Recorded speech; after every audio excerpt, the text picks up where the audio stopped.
जरा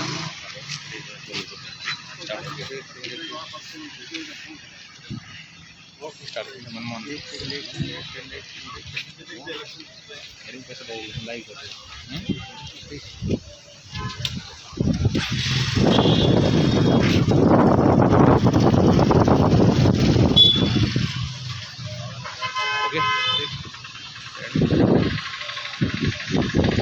फटाफट जल्दी कर।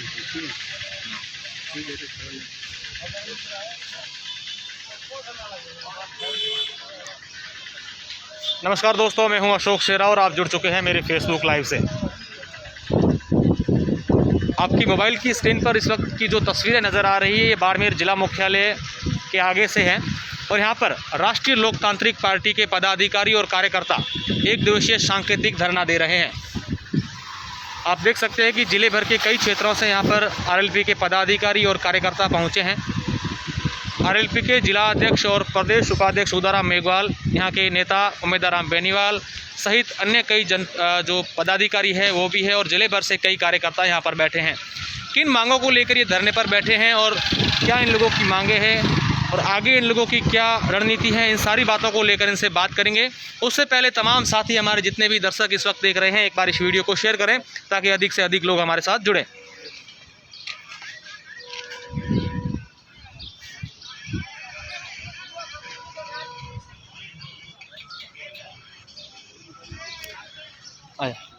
सबसे पहले हम उदाराम से बात करते हैं कि सर, आज आरएलपी बाड़मेर जिला मुख्यालय पर काफ़ी संख्या में यहाँ पर आपके पदाधिकारी और कार्यकर्ता हैं। क्या मांगे हैं, किस लिए आपने एक दिवसीय सांकेतिक धरना दिया है?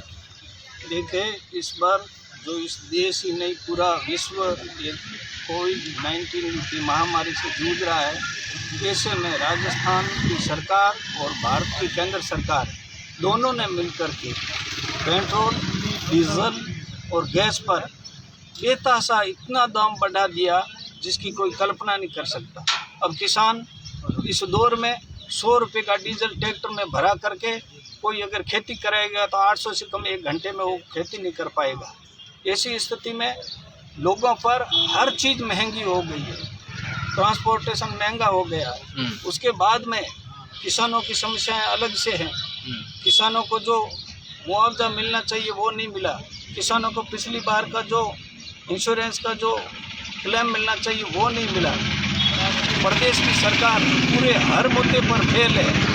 बिजली की दरें बढ़ा दी गई है, भ्रष्टाचार, महंगाई और उसके साथ साथ महिलाओं पर अत्याचार, दलितों पर अत्याचार। आप देखिए, सामने एक जो दलित महिला जो निर्वाचित है उसके पूरे अधिकार है, जो स्थानीय जो सत्ता पक्ष के नेताओं ने उसको बिल्कुल इतना मजबूर कर रखा है कि वो लोग आज 4-4 महीने से धरने पर बैठे हैं।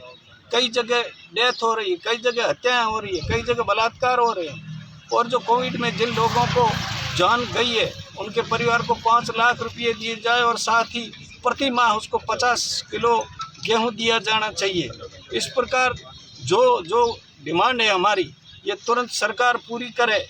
यहाँ के जो स्थानीय रोजगार के जो साधन है, जो कंपनियां हैं, नेताओं के चंगुल में फंसी हुई है, वो अपने कार्यकर्ताओं को यहाँ रोजगार दे रहे हैं। जो कि सबकी लोगों को प्रायोरिटी के आधार पर यहाँ जितनी भी भर्तियाँ हुई है, मैं आपको बताना चाहूँगा कि यहाँ पर जो ये कोविड सेंटर बना है, ये खड़ताल होटल पड़ी है। जो सरकारी जो मतलब इंस्टीट्यूट पड़े हैं उनमें अगर पैसा लगा करके वापस उनके करोड़ों की प्रॉपर्टी को जिंदा करते तो क्या हुआ? वो इसलिए नहीं करा रहे कि एक अल्पसंख्यक कलाकार के नाम से है, इसलिए उसको साइड में कर रखा है। क्योंकि एक खड़ताल नाम जो जैसे हमारे सिद्दीक खान जी जो देश में उसने नाम ऊंचा किया था राजस्थान का और बाड़मेर का, उस खड़ताल होटल की क्या हालत कर रखी है। इस प्रकार हर वर्ग को अब ये जो यहाँ तानाशाही सरकार है प्रदेश की, ये हर मोर्चे पर फेल है। कानून से लेकर महिलाओं के अत्याचार को लेकर, रोजगार को, युवाओं को और बेरोजगारी भत्ते को लेकर के पूरी तरह विफल है। उसी प्रकार केंद्र की सरकार जिस मुद्दों को लेकर के मोदी जी ने देश को जो जुमलेबाजी करके जो जिस प्रकार से मत हासिल किए थे, आज उस सरकार ने, जब कांग्रेस के सरकार में, मनमोहन सिंह की सरकार में, जब प्रति बैरल $135 में एक बैरल होता था, उस समय 60-58 रुपये आने पर इन्होंने त्राही त्राही मचा दी थी। आज वही उल्टा हो गया है कि $70 प्रति बैरल और जाने के बाद में 100 क्रॉस कर दिया है। तो इन लोगों को तो कुछ नहीं है, सिर्फ बातें क्या करते हैं, कभी हिंदू को मुसलमान से लड़ाते हैं, कभी मुसलमान को हिंदू से लड़ाते हैं, कि अल्पसंख्यकों का मुद्दा उठाते हैं, लेकिन इनमें काम करने की क्षमता नहीं है। इसलिए राष्ट्रीय लोकतांत्रिक पार्टी और हमारे राष्ट्रीय संयोजक हनुमान जी बेनीवाल साहब सड़कों पर उतरे हुए हैं। दोनों ही पार्टियों की जो जन विरोधी नीतियों के खिलाफ में हम ये पार्टी पूरी तरह से जनता के हित में, जनहित के मुद्दों को लेकर के मैदान में है।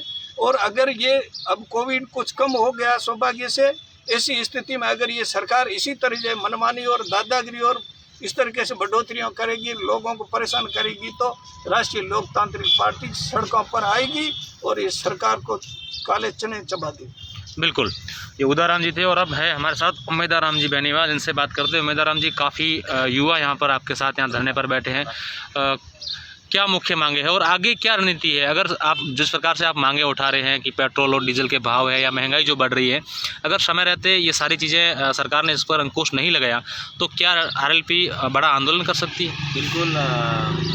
अभी ये तो आज एक दिन का सांकेतिक धरना था।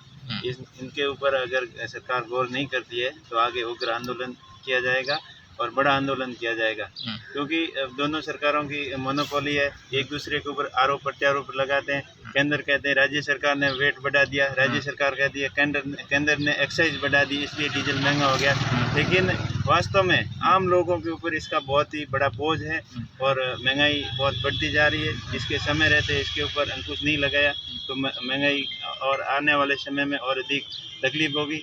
आज सभी बेरोजगार युवा बहुत परेशान है और जब ये चुनाव आते हैं तो हर पार्टियां बड़े लॉलीपॉप देती है, बड़े बड़े वादे करती है, इतनी भर्तियां निकाल देंगे, इतना ये कर देंगे, युवाओं को बेरोजगार भत्ता देंगे और कई प्रकार की घोषणाएं करती है। लेकिन जैसे ही चुनाव हो जाता है सब कुछ भूल जाते हैं।